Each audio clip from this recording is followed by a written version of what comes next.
teknik optimasi ini terdapat 3 bagian. Pertama ada dependensi optimasi, ada optimasi lokal dan optimasi global.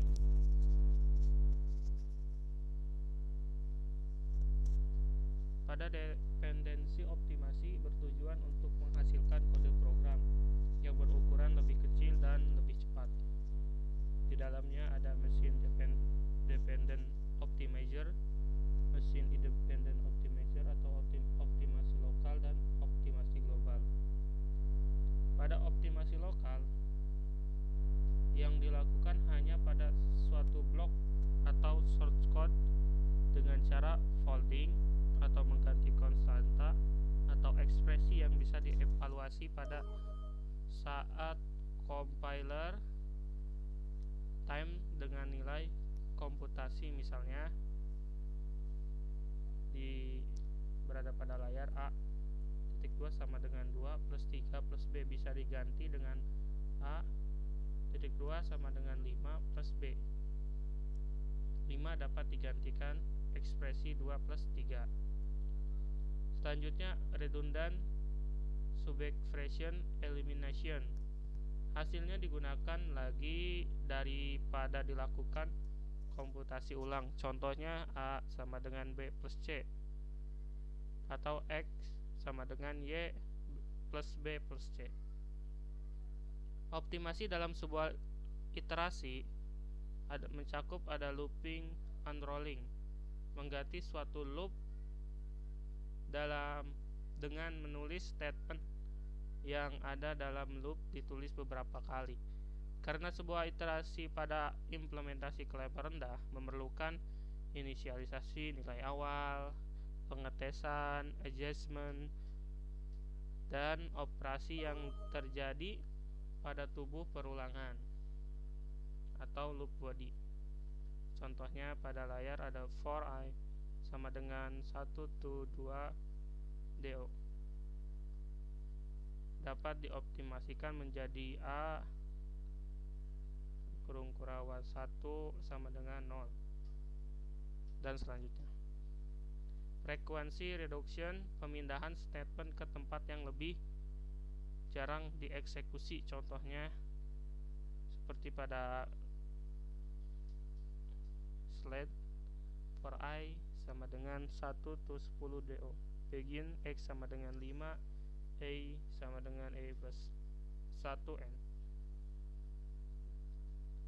Strength reduction, penggantian suatu operasi dengan operasi lain yang lebih cepat dieksekusi. Misalnya pada komputer operasi perkalian memerlukan waktu eksekusi lebih banyak daripada operasi penjumlahan. Contoh lain, A sama dengan A plus 1 dapat digantikan dengan init A.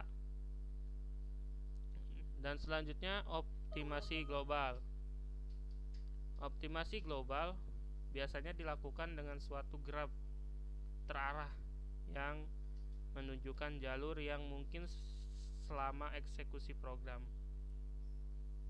Ada 2 kegunaan optimasi global, yaitu bagi programmer dan untuk compiler itu sendiri. Bagi programmer atau pembuat program dengan bahasa tingkat tinggi, unreachable and dead code, kode yang tidak pernah dieksekusi, misalnya seperti pada layar X sama dengan 5 if X sama dengan 0 then A sama dengan A plus 1. Instruksi A sama dengan A plus 1 tidak pernah dikerjakan karena kondisi X tidak pernah menjadi 0, sehingga memperlambat proses. Unused parameter atau parameter yang tidak pernah digunakan dalam prosedur. Misalnya dengan menggunakan bahasa Pascal, prosedur penjumlahan A, B, C integer par X integer begin X sama dengan A plus B N. Parameter C tidak pernah digunakan sehingga tidak perlu diikutsertakan disebabkan pada prosedur penjumlahan C tidak pernah dikenakan suatu proses atau nilai. Unused variable atau variabel yang tidak pernah dipergunakan. Program pendek seperti pada layar ya, program pendek var a b integer begin a sama dengan 5n. Variabel v tidak pernah digunakan dalam manipulasi sehingga tidak perlu untuk dideklarasikan. Selanjutnya ada variabel atau variabel yang dipakai tanpa nilai, contohnya pada layar tertera. Selanjutnya ada bagi compiler, meningkatkan efisiensi eksekusi program, menghilangkan useless kode atau kode yang tidak terpakai.